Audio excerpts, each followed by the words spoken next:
Hello and welcome to Metal Bringer.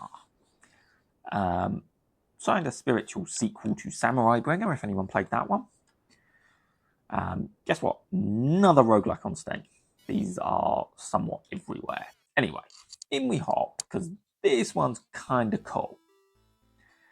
So, I'm going to jump straight in. When you jump into this game, you assemble your kind of drone thing. Now, you have head and body. These don't seem to do a huge amount. I could be wrong. And then you equip 2 weapons. Now, optimal seems to be a melee and a gun from what I've played so far. I could be wrong. And then you run around with, somewhat ridiculous firearms. Massive bombs, and I have a trident, because I quite like my trident. You also acquire these things. So I can assemble a mech. Now, I've yet to acquire any weapons for my mech, which means it's a little bit not great.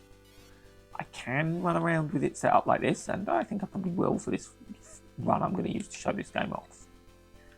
So activate arms, and I'm off. I do quite enjoy the fact that I essentially am a forklift with legs. So I'm now quite strong, because what I can do is basically charge the enemy, and charge the enemy. And I'm going to gradually kill them and collect discs. These give me progressive buffs and currency to spend when I eventually die, which will probably happen when I have to start fighting mechs. And as you can see, I just run around and charge into people, doing lots of damage.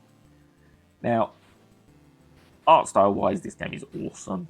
Like, I love how this looks. It's just brilliant. Gameplay-wise, this is one of the more fun roguelikes I've come across. It's not particularly hard. I found my first run, I was only an hour or so into the game, and I killed my first boss.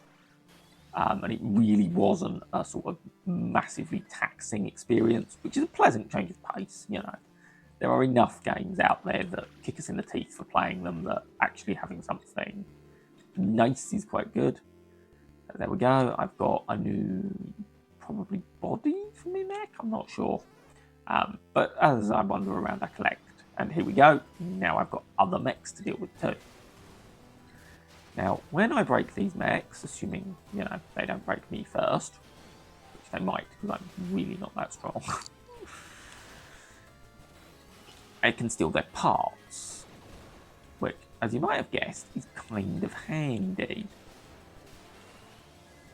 Because these guys both have tank barrels, so, a gun. Now, I can, if I so desire, hop out of this. Not going to right now, because hopping out of my mech in the middle of this is probably a good way for me to die repeatedly.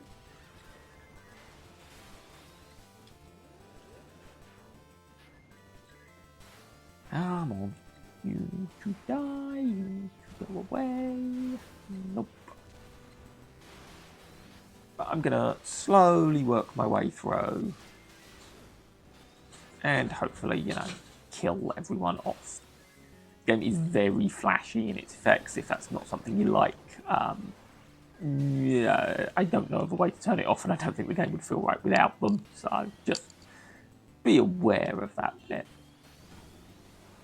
There we go, I have blown a mech up, so now, if I so desire, I can steal parts of this mech. Unfortunately, none of those are currently compatible with my mech. This, however, is. So now, I have a gun. And I can essentially just blow people up. And as you're playing, you're going to sort of collect more and more bits. The kind of progression in-game seems to be that you can start stronger. So this is kind of enemy pilot type thing. If you played an Armored Core game, that's kind of how these guys come across. And they're quite tough. There's a distinct risk I will get my mech destroyed here. I have taken them out on foot. You are capable of taking them out on foot, which is quite nice, because you're not sort of instantly screwed if you've not got a mech then. And ones you can nick do kind of spawn around the level intermittently. There he is. very chaotic, sort of run around and blow everything up affair.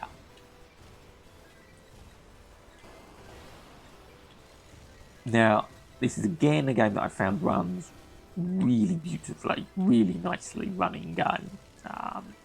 Doesn't really have an excuse not to. Like, graphics are very heavily stylized, and it's not. Shouldn't be taxing my machine. Equally, that says nothing. I have had games that really don't look much. Make my laptop sound like it's going to start an alien invasion. But, no, that was a big bomb.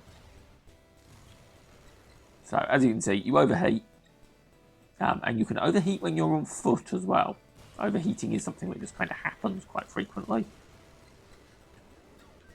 So if I hop out, yeah, because I might actually have an easier time dealing with this guy with this thing. Come on.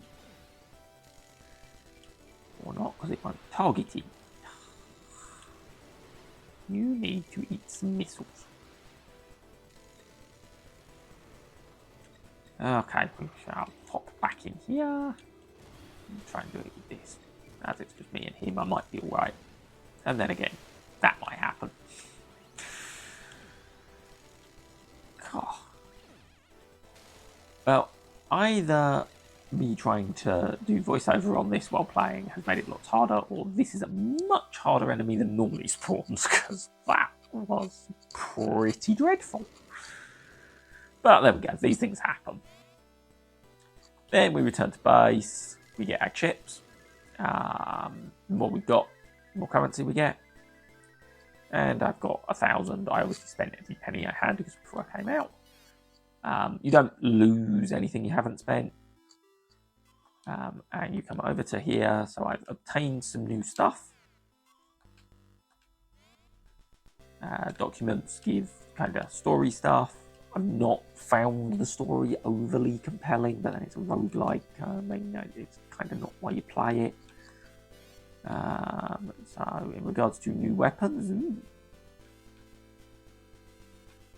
is that the only new weapon I've got? Yeah. So I've now got this kind of fancy double-bladed thing. Let's take it for a spin. I mean, that's pretty cool. And then over here to the forklift. Have I got anything useful? Nope, absolutely not. Eventually I will, but you know. And so yeah, this is Metal Bringer.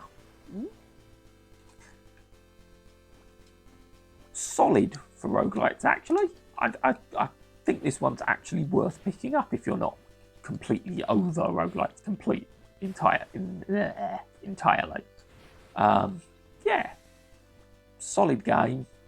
Not particularly expensive. Can't remember what it was. Somewhere between the £10 and £20 mark. So not a bank breaker of a game. And it feels like there's a decent amount of content here too. I will see you next time.